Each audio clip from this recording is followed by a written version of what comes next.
स्वागत नहीं करोगे हमारा? सर धक धक धक धक हो रहा है। ये हमने कुछ दिनों पहले देखा था। अच्छा, काफी बच्चे बोलेंगे हैं ये क्या है, ये तुमने देखा भी नहीं था। तो टेंशन मतलब भाई आया सब बता के जाएगा, क्योंकि एक के भाई साहब है ना। तो welcome welcome welcome everyone to this amazing video, जहां मैं आपको बताने वाला हूं जो आईसीएआई ने नए नए मॉडल टेस्ट पेपर लॉन्च किए। इसको जिस बच्चे ने भी देखा है उसके मन में थोड़ा सा एक नर्वसनेस आ गया कि सर एक तो हमारा पहली बार पढ़ के नहीं हुआ है ना, उसके बाद रिवीजन पेंडिंग है, उसमें अब आप बोल रहे हो ये सब प्रैक्टिस करना है। तो सर करने की जरूरत है क्या? तुम टेंशन क्यों लेते हो? तुम्हारा भाई पूरी मेहनत करके लाया है ना। और आपको ये कॉन्फिडेंस देना चाहता हूँ कि इसमें कुछ भी नया नहीं है ना। एकदम मस्त copy paste control C control भी किया गया है इसके अंदर, तो आपको टेंशन लेने की जरूरत नहीं है। लेकिन ये इन्फॉर्मेशन मैं आपको शेयर करूँ उसके पहले सब्सक्राइब तो करो यार, इतनी मेहनत कर रहा हूँ है ना। उसके अलावा मेरा एक टेलीग्राम चैनल भी है, जाके ज्वाइन कर लो। जो भी इंपॉर्टेंट चीज़ रहेगी वहाँ मैं शेयर करता हुआ चलूंगा, ठीक है। अब फटाफट से अपन बात करते हैं ये मॉडल टेस्ट पेपर है क्या।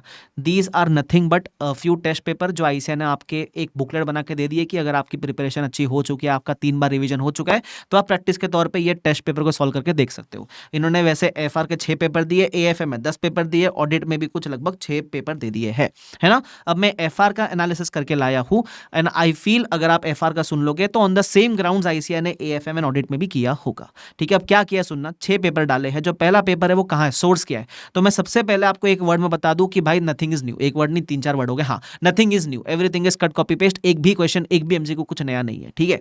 तो मैं सोर्स बता देता हूं, क्योंकि जब मैं बोलूंगा नया नहीं है तो आप पूछोगे सर ऐसे भरोसा नहीं हो रहा, आप जरा बताओ ना कहां से पूछा। तो सुनो मेरी बात, जो मॉडल टेस्ट पेपर 1 है वो आरटीपी एमटीपी जो मई और नवंबर 20 के क्वेश्चंस थे उसको मिला के बनाया गया है। जो मॉडल टेस्ट पेपर 2 है वो एमटीपी मई 24 की सीरीज 1 से बनाया गया है। हाँ, एक आध दो इंडिविजुअल एमसीक्यू सेम नहीं है, वो भी रेपिटेटिव ही आईसीएआई का पोर्टल से उन्होंने लिए हुए हैं, ठीक है।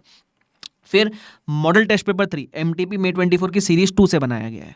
टेस्ट पेपर 4 एमटीपी नवंबर 24 की सीरीज 1 है। टेस्ट पेपर 5 एमटीपी नवंबर 24 की सीरीज 2 है। और टेस्ट पेपर 6 पास्ट एग्जाम नवंबर 24 का ही पेपर है। तो बेसिकली इसमें से कुछ भी आपको नया दिख रहा है क्या? नहीं। और सोर्स भी बता दिया, तो टेंशन लेने का जरूरत नहीं है, बराबर। I know for a fact कि एज अ स्टूडेंट जब भी हम ऐसा कुछ नया मटेरियल देखते हैं, भले उसमें क्वेश्चन रेपिटेटिव हो, बट जब वो नए पैकिंग में फोल्ड होकर आईसीएआई देता है, प्रेजेंट करता है, तो हमको लगता है अरे रे रे ये कौन करेगा अभी। तो आप ये सब चीज़ का टेंशन मत लेना, ठीक है। You just focus on your basic preparation. What is the meaning of basic preparation? अपनी क्लास अगर देख रहे हो तो वो तमीज़ से देखना, क्लास के साथ डेली रिवाइज करना। This is the first step.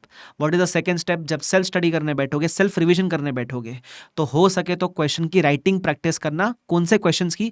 जिस भी आपने फैकल्टी से क्लास ले रखी है उसने आपको अच्छी क्वेश्चन बैंक दी होगी, ठीक है। एवरी फैकल्टी रिस्पॉन्सिबल, वो आपको अच्छे से ही कंटेंट कवरेज करवा के देगा। बस देख लेना वो कवरेज कहाँ तक की गई है, उसके बाद के एमटीपी आरटीपी आप कवर कर लेना, ठीक है। तो वो आपको जो अपनी क्लास के नोट्स है, या अगर आप सेल्फ स्टडी कर रहे हो तो आईसीएआई की मॉड्यूल और पिछले अटेम्प्ट के आपके अटेम्प्ट तक के एमटीपी आरटीपी, बस आपको वो कवर करना है। उसके अलावा ऐसा कुछ भी आता रहेगा, उसमें कुछ नया नहीं रहने वाला है। आप अपनी बेसिक प्रिपरेशन जो है, आपका बेसिक जो क्वेश्चन बैंक है जो क्लासेस में आपको दिया गया था, उसको आप 3-4 बार रिवाइज करो, रादर देन उसको एक बार किया, फिर इसको एक बार किया, फिर और चीज़ को एक बार किया। उससे कोई सेंस नहीं बनने वाला है, ठीक है। तो टेंशन वेंशन लेना मत ज़्यादा। अच्छा, एक और चीज़, अगर जिसके पास मेरी कोई एडिशन 8 है, मेरी लेटेस्ट एडिशन इज एडिशन 8, अगर आप वो रेफर कर रहे हो तो मेरी किताब के साथ क्या करना है आपको? मेरी किताब is fully updated with all these things except November 24 RTP, May 25 RTP. ये 2 चीज़ आप कर लेना। सर वो क्यों नहीं कवर्ड है? अरे क्योंकि जब मेरी किताब बनी उसके बाद वो आरटीपीज आई है, तो आपको कवर करना है। और आपको भी नहीं करना है। नवंबर 24 का आरटीपी का वीडियो मेरे यूट्यूब पे है, मई 25 का आरटीपी का वीडियो जैसे आईसीएआई आएगा उसको भी मैं यूट्यूब पे करवा दूंगा। तो आपको खुद से कुछ नहीं करना है, बस वो क्वेश्चन बैंक के अलावा 2 ये चीज़ एक्स्ट्रा आपको करनी है। Nothing else is to be done from your side, all this is covered. अच्छा, इसमें काफ़ी सारी केस स्टडीज भी पूछी होगी ऑफकोर्स। 100 मार्क के अगर 6 पेपर बनाए तो 30 मार्क के तो एमसीक्यूज वगैरह भी होंगे। तो एमसीक्यूज कहाँ से पूछे? अरे कुछ नहीं, आईसीएआई के पोर्टल पे वो ऑलरेडी एमसीक्यूज थे, तो उसमें से ही पूछे, कोई नया केस स्टडी बना के नहीं पूछा है आपको, ठीक है। उसके अलावा आपको पता रहेगा आईसीएआई ने केस स्टडी बुकलेट भी निकाली थी। एफआर में 35 केस सिनेरियोज है, वो कहाँ से? वो भी जो आईसीएआई का पोर्टल है वही सारे रेपिटेटिव है, ठीक है। वो कब करना चाहिए सर? आप जब मोस्टली फर्स्ट या सेकंड रिवीजन में रहोगे तब आप उसको एक सेल्फ प्रैक्टिस कर सकते हो। उससे आपको अच्छा समझ भी जाएगा कि आप जितने भी क्लासेस करने के बाद, एक बार रिवाइज करने के बाद, जितने भी कंसेप्ट आपने पढ़े, आप उसको अच्छे से रिकॉल कर पा रहे हो कि नहीं कर पा रहे हो। I feel case studies are a good way to check your conceptual clarity, ठीक है। आप सेल्फ प्रैक्टिस करो, कोई दिक्कत नहीं है और अच्छे से कर लोगे आप, ठीक है। बट आपका बेसिक प्रिपरेशन पहले करना, जो आपकी क्वेश्चन बैंक वगैरह है वो सब पहले करना। MCQs is a by product, you can say. Basic clarity है, कंसेप्ट वगैरह की अच्छे से पढ़ रखा है तो वो सब सॉल्व हो जाएगा। ऑफकोर्स एग्जाम के पहले एक प्रैक्टिस जरूर कर लेनी चाहिए, ठीक है। उसके अलावा मैं अपार्ट फ्रॉम इससे हट के एक चीज़ बोलूँगा, अपने एग्जाम के पहले एक मॉक टेस्ट पेपर ज़रूर दे देना। अब आईसीएआई ने आपके मई 25 वाले अटेम्प्ट के लिए नए मॉक टेस्ट निकालेगा, वो दे सकते हो। अब 6 मॉडल टेस्ट पेपर निकालो, उसमें से भी एक दे देना फॉर राइटिंग प्रैक्टिस पर्पस।